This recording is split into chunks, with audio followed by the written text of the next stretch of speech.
Assalamualaikum warahmatullahi wabarakatuh. Kami dari kelompok 2 akan mempresentasikan mengenai ragam metode pemberdayaan masyarakat yang beranggotakan yang pertama ada Alivia Nirmala Arum dengan NIM 02, kemudian saya sendiri Rika Nur Afriani dengan NIM 024, kemudian ada Mariana Rizky Lavina dengan NIM 026, Dwi Wulan Reskiana dengan NIM 037 dan Leni Febrianti dengan NIM 044.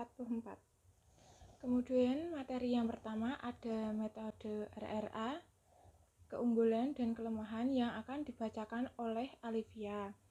Yang kedua ada prinsip RRA, kemudian metode dan teknik RRA yang akan dibacakan oleh Wulan.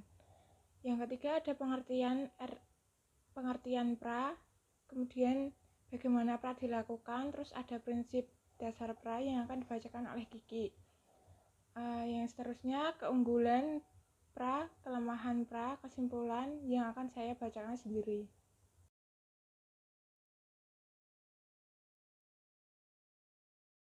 Metode Rapid Ruler Appraisal (RRA) yaitu merupakan proses belajar yang intensif untuk memahami kondisi perdesaan, dilakukan berulang-ulang dan cepat. Untuk itu diperlukan cara kerja yang khas, seperti tim kerja kecil yang bersifat multidisiplin, menggunakan sejumlah metode, cara, dan pemilihan teknik yang khusus untuk meningkatkan pengertian atau pemahaman terhadap kondisi perdesaan. Keunggulan metode RRA yaitu waktu cepat, biaya murah, dan hasil tidak biasa. Yang kedua, melayani politik market yang ingin memutuskan suatu hal dengan secara dan mereka memerlukan informasi terakhir sebelum keputusan tersebut diambil. Yang ketiga, mampu memonitor dan mengevaluasi proyek atau program pembangunan. Yang keempat, mampu melakukan identifikasi dan mendiagnosa salah satu isu baik di bidang penelitian maupun perencanaan. Kelemahan metode RRA yaitu metode samping diabaikan, kemudian rehabilitas dan validitas informasi dikumpulkan secara tepat. Yang lebih menonjol adalah expert judgment peneliti. Yang ketiga, tidak mampu mengungkapkan data kualitatif. Yang selanjutnya, banyak pengambilan kebijakan lebih tertarik pada data konkret. Misal, suatu teknologi telah diadopsi masyarakat sebesar 70% daripada informasi tentang adopsi teknologi meningkat. Selanjutnya, di sini saya akan menjelaskan mengenai prinsip-prinsip RRA. Yang pertama adalah efektivitas dan efisien, kaitannya dengan biaya, waktu, dan perolehan informasi yang dapat digunakan dan informasi yang dibutuhkan. Yang kedua, hindari bias melalui introspeksi, dengarkan, tanyakan secara berulang, dan tanyakan kepada kelompok termiskin. Yang ketiga, triangulasi sumber informasi dan libatkan tim untuk bertanya dengan beragam perspektif. Yang keempat, belajar dari dan bersama masyarakat.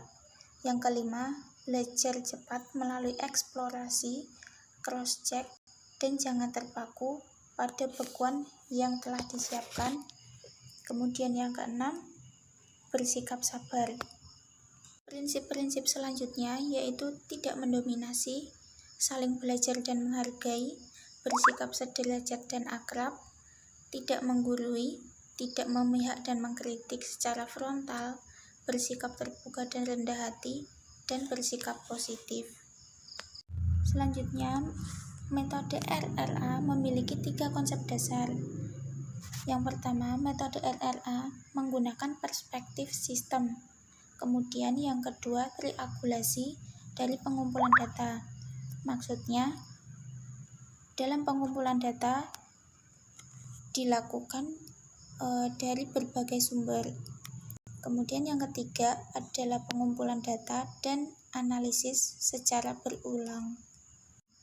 Sebagai suatu teknik penilaian, RRA menggabungkan beberapa teknik yang terdiri dari review atau telaah data sekunder, termasuk peta wilayah dan pengamatan lapang secara ringkas. Kemudian observasi atau pengamatan lapang secara langsung. Selanjutnya wawancara dengan informan kunci dan lokakarya. Kemudian ada pemetaan dan pembuatan diagram atau grafik. Selanjutnya studi kasus. Kemudian melalui kecenderungan-kecenderungan. Kemudian pembuatan kuesioner secara sederhana dan singkat. Dan yang terakhir pembuatan laporan lapang secara cepat. Nah, untuk yang selanjutnya itu ada PRA atau Participatory Rural Appraisal. Jadi PRA adalah suatu metode pendekatan untuk mempelajari kondisi dan kehidupan pedesaan dari, dengan, dan oleh masyarakat desa, atau dengan kata lain dapat disebut sebagai kelompok. Nah, PRA sendiri dapat dilakukan dengan kegiatan 1. Pemetaan wilayah, 2. Analisis keadaan, yang ketiga, rincian tentang stakeholder. Nah, untuk prinsip dasar dari PRA sendiri adalah bahwa PRA berasal dari, oleh, dan untuk masyarakat. Jadi di sini dapat diartikan bahwa PRA itu dibangun dari pengakuan serta kepercayaan masyarakat yang meliputi pengetahuan tradisional dan juga kemampuan masyarakat untuk memecahkan masalahnya sendiri. Materi selanjutnya yaitu adalah keunggulan dari metode PRA. Keunggulan metode PRA yang pertama yaitu melibatkan seluruh kelompok masyarakat. Yang kedua yaitu keikutsertaan masyarakat miskin. Yang ketiga yaitu rasa tanggung jawab masyarakat akan keberlangsungan program lebih besar. Yang keempat yaitu melibatkan gender pada program, dan yang terakhir adalah cocok diterapkan di mana saja. Materi selanjutnya yaitu adalah kelemahan metode PRA. Kelemahan metode PRA yang pertama yaitu tidak semua fasilitator program memiliki kemampuan untuk memfasilitasi masyarakat. Yang kedua yaitu pendekatan PRA identik dengan rapat-rapat, pertemuan-pertemuan, dan musyawarah-musyawarah yang bersifat umum.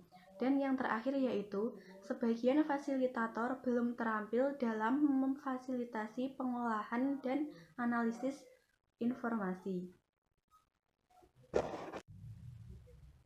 Kesimpulan dari materi ragam metode pemberdayaan masyarakat yaitu yang pertama adalah pemberdayaan masyarakat adalah suatu proses di mana masyarakat, terutama yang miskin sumber daya, kaum perempuan dan kelompok terabaikan lainnya, yang mana kita dukung agar mampu meningkatkan kesejahteraannya secara mandiri.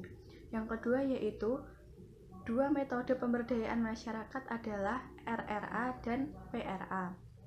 Yang ketiga yaitu metode RRA merupakan proses belajar yang intensif untuk memahami kondisi pedesaan yang dilakukan secara berulang-ulang dan cepat. Dan yang terakhir yaitu PRA adalah suatu metode pendekatan untuk mempelajari kondisi dan kehidupan pedesaan dari, dengan, dan oleh masyarakat desa. Atau dengan kata lain dapat disebut sebagai kelompok metode pendekatan yang memungkinkan masyarakat desa untuk saling berbagi, meningkatkan, dan menganalisis pengetahuan mereka. Itulah pemaparan dari kelompok kami mengenai ragam metode pemberdayaan masyarakat. Bila terjadi kesalahan, mohon dimaafkan. Akhir kata, wassalamualaikum warahmatullahi wabarakatuh.